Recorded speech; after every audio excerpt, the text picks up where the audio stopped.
Nous sommes en audience publique, Monsieur le Président. Thank you very much. Merci bien, Maître Altite, à vous. Merci, Monsieur le Président. Monsieur le témoin, il a été question d'une attaque le mardi 5 avril du, si j'ai bien compris, camp Agban, et vous me direz si je me trompe ou pas, par les éléments de Shérif Ousmane, correct? Oui, c'est exact.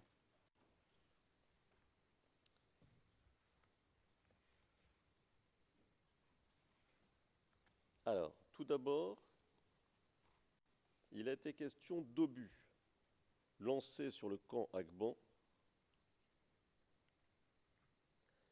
et ses alentours, à partir d'un point de lancement qui était situé aux alentours du lycée technique.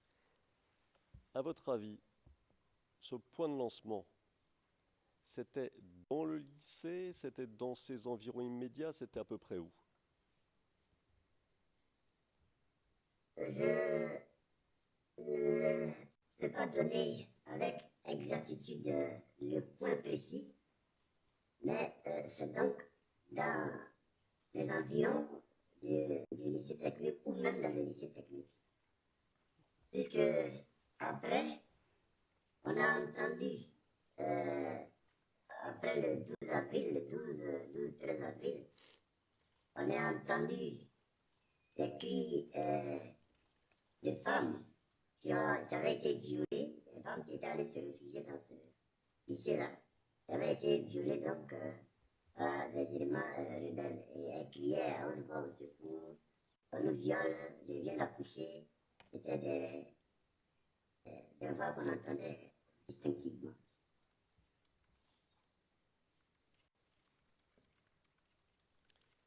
Et quand vous entendiez ces femmes en train d'être violées, appelées au secours, qu'avez-vous fait? Pardon, monsieur le témoin, avant de répondre, n'oubliez pas, nous sommes en audience publique. Ce qu'on a fait, ça, à huis clos, je pourrais l'expliquer. Bon. Alors, je vous reposerai la question en huis clos.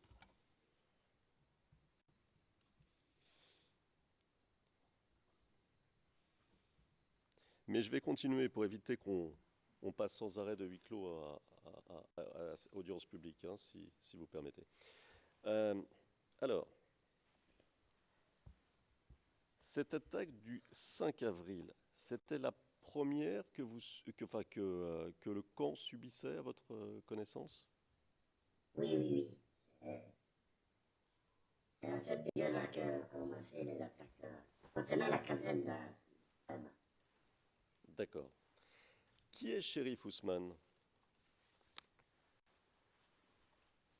Shérif Ousmane était un ancien chef de l'armée ivoirienne qui était en poste au premier PCP, bataillon de commando parachutiste, et qui, après avoir été arrêté pour attentat à la sûreté de l'État, a pu s'échapper juste avant, a pu s'évader juste avant l'attaque de 2002. Et donc, j'ai passé aux mains des forces nouvelles.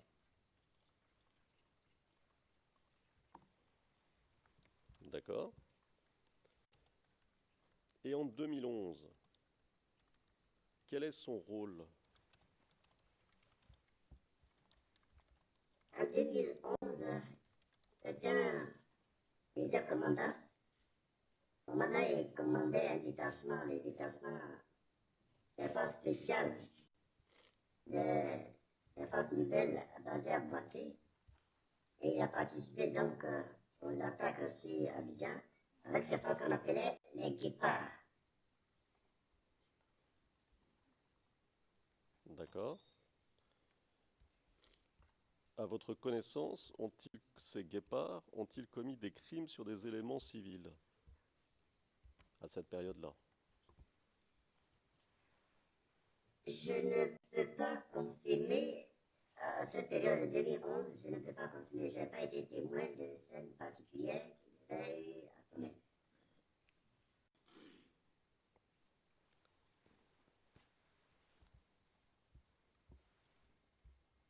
Mais les viols dont vous parliez il y a quelques instants, et nous reviendrons sur le détail, hein, mais là j'ai une question. Par qui était-il commis?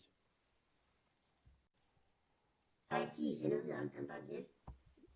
Je vais répéter. Les viols dont il était question, dont vous venez de nous parler, ces femmes que vous entendiez appeler au secours, qui les violait? Je ne sais pas. Je ne saurais le dire. Mais vous avez dit, sauf erreur de ma part,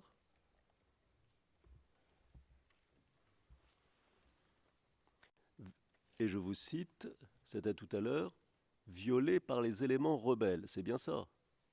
Oui, oui. Oui, oui, dans les éléments rebelles, mais je ne peux pas dire précisément les rebelles appartenant. Vous savez, dans la rébellion, il y a beaucoup de rébellions face nouvelle, il y a beaucoup de commandants d'unité, il y a beaucoup de chefs.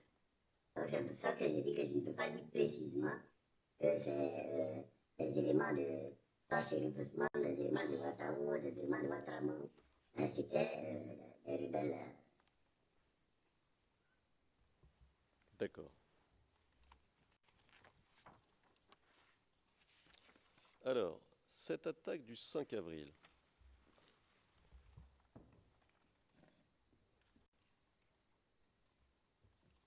combien de temps a-t-elle duré? C'est une première attaque qui a commencé de 12h30 jusqu'à aux environs de 17h, 17h30. Et puis ça a repris dans la nuit. La nuit, aux environs, je ne sais pas, de 22h, 23h. Ça a repris dans la nuit jusqu'au petit matin, dans les alentours de 2h, 3h, 4h du matin.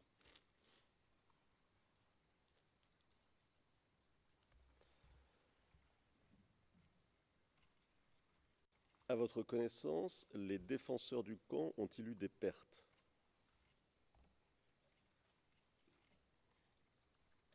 Les défenseurs du camp, à part, donc, ces attaques se sont poursuivies, je dirais, j'ai donné le jour du mardi sec, mais ces attaques se sont poursuivies chaque jour jusqu'au vendredi, jusqu'à ce que hier le cessez-le-feu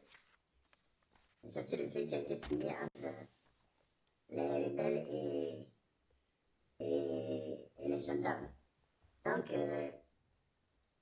au niveau des gendarmes, à part la petite fille Andrea Kobena qui a été tuée, je n'ai pas eu connaissance d'un gendarme qui serait tombé à cette occasion-là. Il y a 2 gendarmes dont on m'a informé qu'ils sont tombés. Ils sont tombés dans une embuscade qui avait lieu à l'extérieur de la caserne d'Arba. D'accord. Alors nous sommes en audience publique, donc ne dites pas comment vous avez été informé de ces faits, etc. Mais est-ce que vous pouvez nous dire un mot de cette embuscade dont vous nous parlez à l'instant? C'était à quel moment? Qu'est-ce qui s'est passé? Bon, les gendarmes sont-ils partis faire un ravitaillement en nourriture, puisqu'il n'y avait plus de nourriture. Donc ils sont allés pour faire un ravitaillement sur Benjainville. Donc ils se déplaçaient dans le sens de la caserne d'Arban vers la petite banlieue de Benjainville. Et c'est parvenu à hauteur du carrefour de la Riviera 2 qu'il y a eu l'embuscade où il y a 5 gendarmes au total qui sont décédés. Merci. Est-ce que vous savez de quelles armes étaient équipés ceux qui ont tendu l'embuscade? De l'avis des gendarmes, il y avait des RPG et il y avait des armes lourdes de type AA-52, ainsi que PKM. D'accord.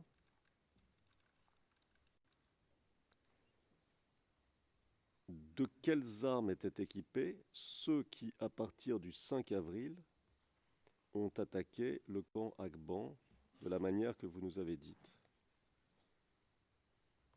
J'ai dit qu'il y avait des obus, puisque l'attaque a commencé par le lancement des obus, moitié de 82 mm, moitié de 60 mm.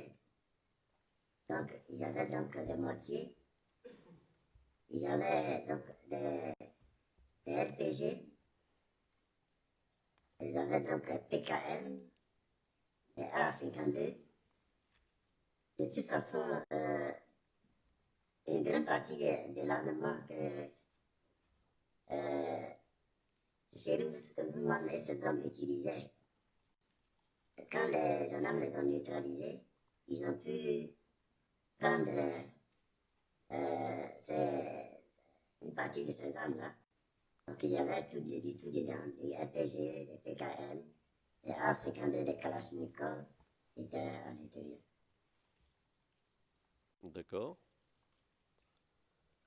Ce que vous nous dites, c'est que les gendarmes ont réussi à neutraliser les assaillants de Chérif Ousmane, c'est ça? Si, une partie. D'accord. Vous nous avez expliqué tout à l'heure le modus operandi dans d'autres parties du pays. Lorsque les forces rebelles se heurtaient à une résistance et ne parvenaient pas à la subjuguer, les forces françaises intervenaient. Est-ce que vous nous avez parlé de bombardements sur le camp Agban tout à l'heure? Est-ce que ces bombardements français sont la résultante de la résistance du camp Agban? Tout à fait, puisque, comme j'indiquais, ils avaient commencé leur combat le 5 avril et jusqu'au vendredi, il y a eu un cessez-le-feu. Un cessez-le-feu entre les gendarmes et les forces rebelles. Et donc c'est le dimanche que le bombardement de l'armée française a commencé.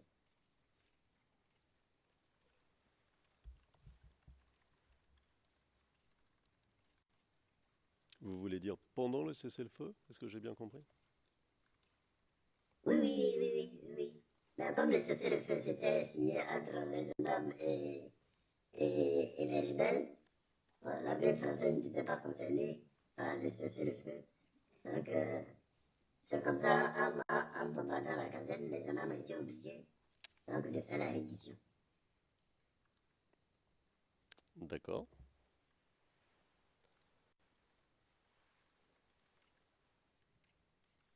Qui a négocié le cessez-le-feu du côté des rebelles? C'est Kouné Zakaria et le général Kassaraté qui se sont parlé. Parce que selon les rapports que j'ai eu des gendarmes. Ne donnez pas d'éléments, n'est-ce pas? Alors, qui est Koné Zakaria? Kouné Zakaria, c'est un autre chef rebelle aussi. On a Kouné Zakaria. Il semble qu'en ce moment, il doit être adjoint au commandant du bataillon d'artillerie sur air. Voilà.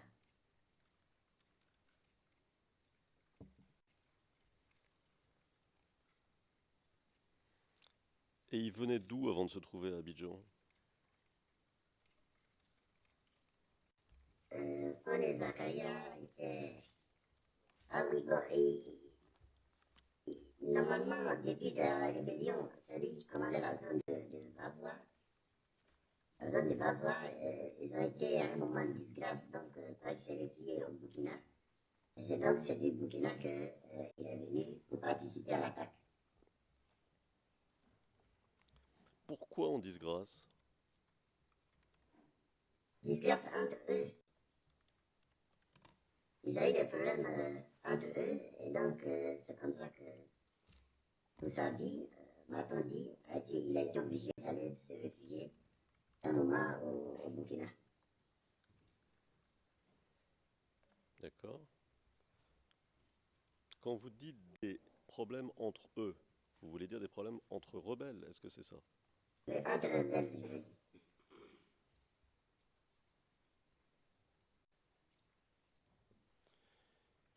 Vous pouvez nous dire quel type de problème? Non, non, je n'avais pas connaissance des problèmes qu'ils ont eu. D'accord. Qui a décidé de la disgrâce? Qui a... Je ne sais pas. Vous ne savez pas.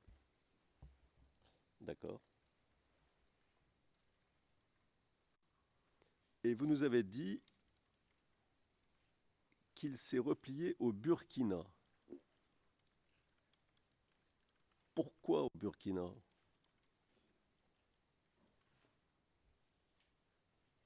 Je ne sais pas, mais j'ai la confirmation par des renseignements que j'avais reçus qu'il y avait un ranch au Burkina. Donc, voilà. Je ne sais pas pourquoi le Burkina, mais je sais qu'il y avait un ranch au Burkina. D'accord.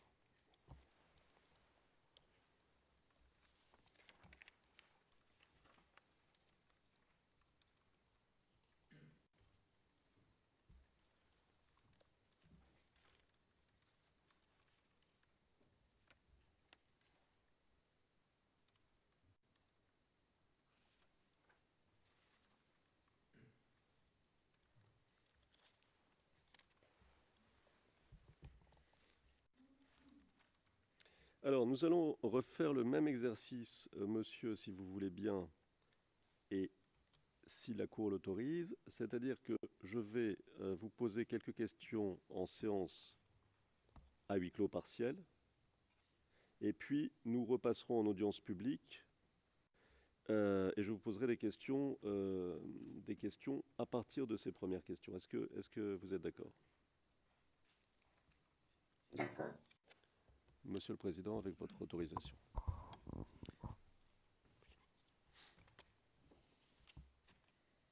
Yes, please, let's go to... Oui. Alors, monsieur le greffier d'audience, huis clos partiel.